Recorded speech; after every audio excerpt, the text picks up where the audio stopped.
ഇന്ന് മഴ തകർത്ത് പെയ്യാണ് കേട്ടോ. ഇന്ന് വിശാഖം നാളാണ്. അപ്പൊ ഞാൻ തലേദിവസത്തെ പൂക്കളെല്ലാം എടുത്തു കളഞ്ഞു, അടിച്ചു തുടച്ച് വൃത്തിയാക്കി ഇട്ടിട്ടുണ്ട്. അപ്പൊ ദേ നമ്മള് പൂടാനായിട്ട് പോവാണ്. ഇന്ന് വിശാഖല്ലേ, അപ്പൊ ഇന്ന് ഞാൻ ലീവാണ് കേട്ടോ. അപ്പൊ ദേ ഫ്രഷായി നമുക്ക് പൂക്കളിടാം.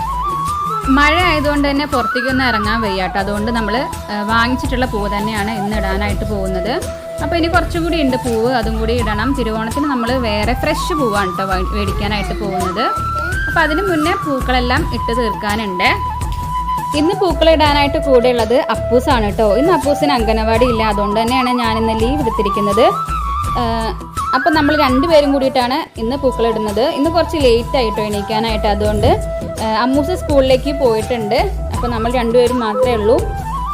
നമ്മുടെ പൂക്കളൊക്കെ ഇട്ടുകൊണ്ടിരിക്കുമ്പോഴാണ് കേട്ടോ പത്രക്കാരൻ വന്നത്. അയാൾ അറിയാതെ എറിഞ്ഞതാണ്. നേരെ വന്നിട്ട് അപ്പൂൻ്റെ തലയിലും കൊണ്ടിട്ട് പൂക്കളത്തിനെ മറച്ചിട്ടു കേട്ടോ, കേടാക്കി. പിന്നെ ഞങ്ങൾ പിന്നെ അത് റീഅറേഞ്ച് ചെയ്യുകയാണ്.